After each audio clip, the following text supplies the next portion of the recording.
Bonjour à tous, donc aujourd'hui on va unboxer un des œuvres d'Akira Toriyama, donc ça s'appelle Sandland. Donc je connaissais pas trop avant que l'Ichiban Kuji sort. Je dit tiens qu'est-ce que c'est et puis je me suis renseigné. Donc apparemment c'est fait par Akira Toriyama. Donc le personnage Belzebub, excusez-moi si je prononce mal, le prince des démons, donc voilà, qui vivent à Sandland. Donc le film est sorti, je n'ai pas encore regardé le film. Par contre, j'ai acheté le seul volume qui est sorti en France, donc Sandland. Je vous le montrerai quand j'aurai fini ma salle de collection. Je vous montrerai comment je l'ai exposé. J'ai acheté le livre et donc du coup, j'ai dit pourquoi pas acheter la figurine. Donc c'est une Ichiban Kuji qui est sortie le 9 septembre 2023 au Japon. Je crois qu'il y avait deux lots, plus des lots acryliques, des petites pochettes, ce genre de choses. Donc ça, c'est le lot A. Et le lot B, il n'y a pas de lot B, il y a la last one, je crois. C'est Belzebub avec les bras croisés, en fait. Moi, je préfère franchement le lot A, avec l'espèce de lot potable qu'il a ici. Je pense que c'est de l'eau, après je peux me tromper, j'ai pas encore regardé le film. J'ai pas encore commencé le livre, donc voilà, quand j'aurai fini, peut-être que je le saurai un peu plus. En tout cas, tout ce qui est œuvre d'Akira Toriyama m'intéresse, donc du coup je l'ai pris. Donc ici, c'est une Masterlice, voilà, une figurine assez sympa, je trouve. L'OA, donc Sandland, Bandai Namco. Sur le côté, on a le personnage Belzebub, qui est juste là, qui a l'air assez classe. Derrière aussi. Donc, on va l'ouvrir. C'est parti pour un petit unboxing. La figurine a l'air hyper léger. Par contre, ça coûte quand même un bras. Moi, je l'ai payé environ 80 balles. Voilà. Sans compter les frais de port. C'est quand même assez cher. J'aurais préféré que ça coûte dans les 50 €. Mais bon. On va voir si la figurine vaut le coup ou pas. Donc, c'est un seul bloc. Donc ça, c'est très bien. La figurine a l'air assez grande quand même. Hein. Après, c'est une Masterlice. Donc, même si ça a l'air léger, la figurine a l'air assez sympa et grande.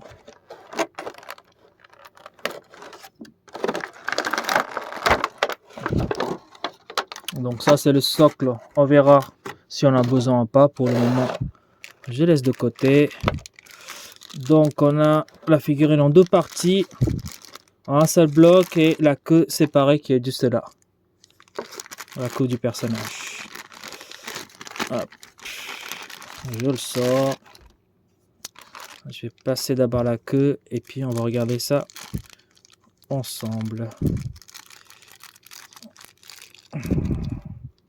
Donc la queue assez simple. Tac. On va mettre à l'arrière donc.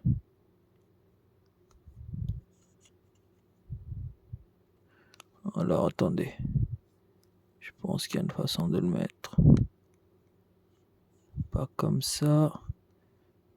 Ah, attendez, je vais essayer de le mettre proprement. Je vous le reprends tout de suite après. Donc voilà. Le prince des démons, Belzebub, qui est juste là. Magnifique. Franchement, le regard est incroyable. Il a des espèces de lunettes aquatiques qui sont très sympas. Bleu ici. Doré avec quelques détails par ici.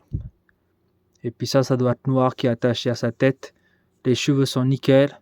On dirait les cheveux d'un super guerrier. Après, c'est fait par Akira Toriyama, donc je pense que c'est un clin d'œil. Après, je peux me tromper. En plus, il a des cornes ici. Donc, le personnage, la couleur de sa peau, c'est rose. Hein, c'est rose clair. Donc, il a une espèce de cape, en fait. On a un petit nœud ici, assez sympa. Cape violet clair, qui survolte avec le vent, je pense. Il a la queue, qui est nickel aussi. Pointue. Ensuite, au niveau des bras, c'est noir, c'est colorié en noir. Par contre, non, je croyais qu'il avait que 4 doigts, mais en fait, si, il a le 5e qui est juste là. Ça, c'est une espèce de bracelet. Bon, je connais pas ce que c'est. Il faut que je regarde le film et il faut que je lis le manga, sinon je le saurais. Ça doit être l'eau, une bouteille d'eau qu'il a à la main. Ensuite, son short est tout noir, simple, pas de dégradé. Après, c'est tout noir, donc voilà, il faut pas attendre à grand chose. Les bottes sont sympas, franchement, jaunes. entre jaune et vert, un peu fluorescence. Les chaussettes sont bleu clair. Ça manque un peu de dégradé, je dirais, mais sinon, voilà, la figurine elle est très belle. Elle est bien réalisée, pas trop lourd, et ce qu'elle tient tout seul. Elle se penche un petit peu en arrière. Donc je vais essayer sur une surface solide, on verra. Sinon, on aura besoin de socle. Voilà, franchement, très belle figurine. Voilà, on va regarder de plus près. Donc, avant d'essayer avec le socle, je vais vous montrer le socle. Le socle, c'est un petit socle transparent qui se met en arrière. Donc peut-être que ça se verra pas trop. Donc je vais l'essayer. Et après, je vous le montrerai. Mais en tout cas, j'ai quand même essayé, sans que vous montrez à la vidéo, sur une surface solide. La moindre petit mouvement, ça se penche en arrière. Donc il faut mieux mettre, pour éviter que la figurine se casse la gueule, le petit socle. Le socle, Belzébuth tient très bien. Même si on bouge un petit peu, comme le socle est derrière, il empêche que ça tombe. Donc il faut mettre avec le socle, ce que moi je vous conseille personnellement. On va mesurer la figurine. La figurine, elle fait à peu près un 20 cm. 19, mais bon, je vous laisse toujours, vous savez, un petit centimètre en plus. Donc 20 cm en hauteur. En largeur, elle fait un petit 8 cm. Entre 5 et 8. Hein. Allez, 5 cm, je dirais. Ouais, 5. Allez, on va dire...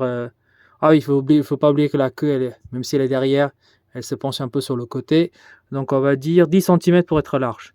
Sinon, c'est 8, voilà. Sinon, le profondeur, puisqu'il y a la queue, il faut compter avec.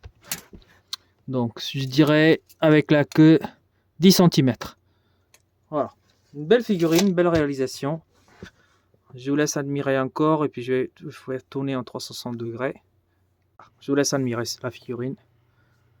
Figurine très sympa, un petit peu cher, 80 balles, c'est quand même cher, je trouve. Mais après, elle est très sympa. Donc, si vous êtes fan de Sandland et de Akira Toriyama, je vous la conseille.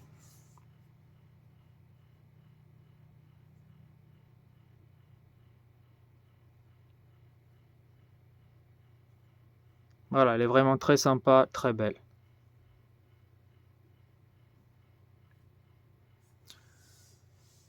Donc sur ce, je vous laisse. Et puis prochain unboxing, ça va être une figurine de Ichiban Kuji que j'avais pas commandé quand elle est sortie. En tout cas, cette figurine-là. Et finalement, le prix a baissé, donc j'ai craqué. Je vous le montrerai, vous le découvrirez en même temps que moi. Enfin, je sais déjà c'est quoi la figurine, mais je veux dire que vous le découvrirez sur la prochaine vidéo. Voilà, je vous souhaite une bonne journée. Allez, salut! Avant de vous dire au revoir, je voulais juste vous montrer comment j'ai exposé. Parce que ce que je voulais surtout vous montrer, c'est l'espèce de stand acrylique. Pas acrylique, mais le stand qui est fait par le Retro Gaming 3D, que vous trouverez sur Instagram. Je lui ai demandé à le faire, pour moi spécialement. Donc si jamais vous voulez d'autres d'autres stands comme celle qu'il m'a fait ici, Glitter and Glamour, c'est lui qui l'a fait. Donc si jamais vous êtes intéressé, même celui-là, celle de Bleach, les 3, j'attends encore les 2 figurines de Bleach qui vont sortir fin de l'année. Donc c'est lui qui l'a fait. Donc si vous êtes intéressé, je vous mettrai en bas de la description le lien. Vous pouvez le contacter. Et donc voilà, avec le bouquin derrière et la figurine, ça fait un effet assez sympa. Voilà, donc j'ai oublié de vous montrer ça. Je vous le montre exceptionnellement parce que bon, ça c'est côté enfin la salle de collection. J'ai presque terminé, donc voilà, je vous montre et puis je vous ferai une vidéo pour ça, une fois que tout est fini. Voilà, je vous laisse. Allez, bonne journée.